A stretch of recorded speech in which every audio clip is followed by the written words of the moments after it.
Hello friend, welcome to my YouTube channel Shiksha महासागर।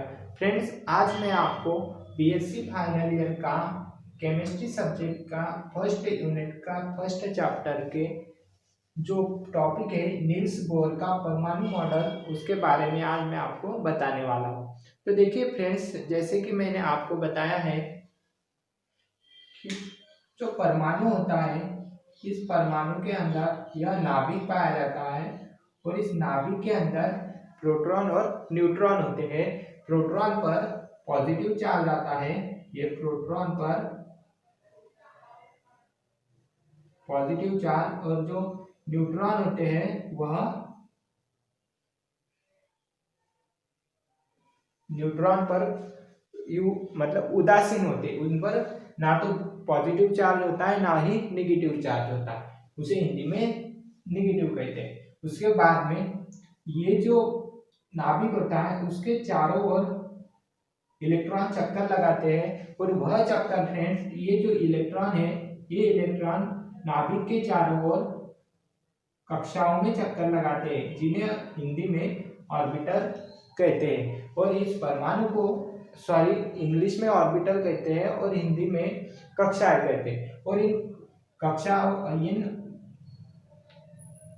इस परमाणु को हिंदी में परमाणु कहते हैं और इंग्लिश में एटम कहते हैं, और नाभिक को हिंदी में नाभिक कहते हैं और इंग्लिश में न्यूक्लियस कहते हैं। तो इस प्रकार से फ्रेंड्स, तो उन्होंने क्या किया फ्रेंड्स, इस नाभिक के चार जो नील्स बोर थे, उन्होंने फ्रेंड्स ये जो नाभिक होता है उसके चारों ओर जो इलेक्ट्रॉन घूमते हैं, ये इन कक्षाओं में जो इलेक्ट्रॉन घूमते हैं, इसके ऊपर एक सिद्धांत प्रस्तुत किया और जिसकी विशेषता उन्होंने दी है। तो उन्होंने एक सिद्धांत भी प्रस्तुत किया जिसके कुछ उन्होंने विशेषता भी बताई है। तो विशेषता हम देखते हैं कि क्या विशेषता है फ्रेंड्स। तो देखिए फ्रेंड्स,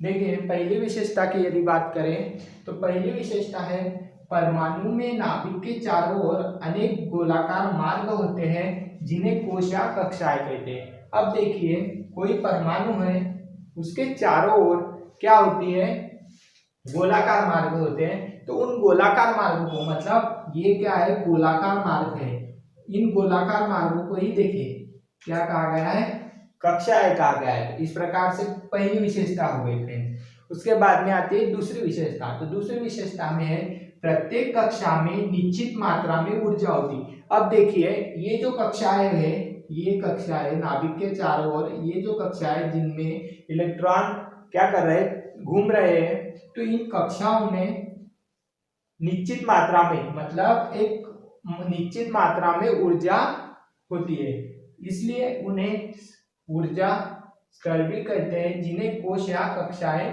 कहते हैं। अभी देखिए, इसमें निश्चित मात्रा में ऊर्जा होती है, इसी के कारण यह ऊर्जा स्तर भी कहलाते हैं, या तो इन्हें कक्षाएं भी कहते हैं, मैंने आपको पहले ही बता दिया, और इन्हें KLM द्वारा व्यक्त करते हैं। इन कक्षाओं को इसे कहेंगे K, इसे L, इसे M, और एक आ जाएगी N वाली। तो इन कक्षाओं को फ्रेंड्स K, L, M और N द्वारा क्या करते हैं, व्यक्त करते हैं।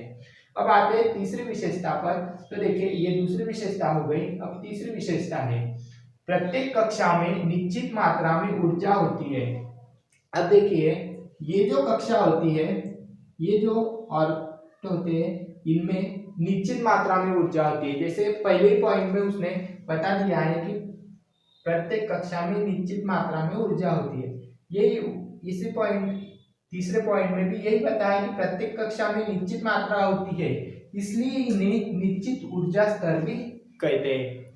क्या कहते हैं, निश्चित ऊर्जा स्तर। मतलब इन्हें कक्षाओं के अलावा, जैसे कक्षाएं बोलते हैं, उसके अलावा निश्चित ऊर्जा स्तर भी बोला जाता है। अब आते हैं चौथी विशेषता पर। हमारी तीन विशेषताएं कंप्लीट हो गई है। तो चौथी विशेषता है, जब इलेक्ट्रॉन इन कक्षाओं में घूमते हैं तो इनकी ऊर्जा न तो अवशोषित होती है और न ही उत्सर्जित होती है।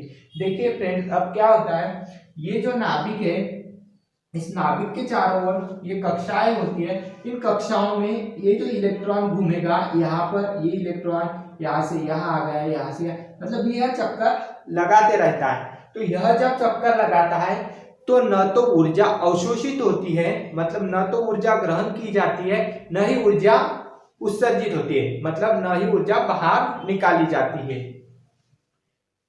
बल्कि उनकी कक्षाओं में ऊर्जा क्वांटीकृत होती है।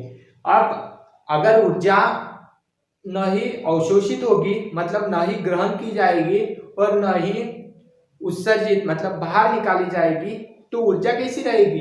क्वांटीकृत। क्वांटीकृत का अर्थ होता है फ्रेंड्स निश्चित मात्रा में होती है। ऊर्जा क्या होती है? निश्चित मात्रा में। देखिए क्वांटीकृत का मतलब समझ लीजिए आप, क्वांटीकृत का मतलब है निश्चित मात्रा में। तो ऊर्जा क्या होती है? निश्चित मात्रा में। आपको एक एग्जांपल दे देता हूं मैं।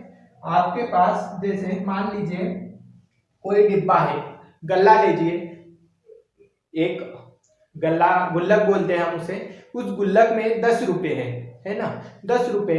तो आप उन 10 रुपए को अगर निकाल भी नहीं रहे हो और उसमें नहीं डाल भी नहीं रहे हो, तो वह 10 रुपए कैसे रहेंगे?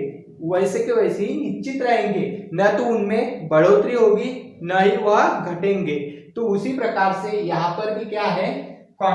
ऊर्जा क्या रहती है? क्वांटीकृत रहती है। जब अब ये चौथी विशेषता कंप्लीट हो गई, अब आते हैं पांचवी विशेषता पर। तो जब इलेक्ट्रॉन इन कक्षाओं में घूमते हैं तो इनका एक कोणीय संवेग होता है। अर्थात देखिए जब इलेक्ट्रॉन इन कक्षाओं में घूमेंगे, इन कक्षाओं में जब भी इलेक्ट्रॉन घूमेंगे तो उनका क्या होता है? कोणीय संवेग होता है।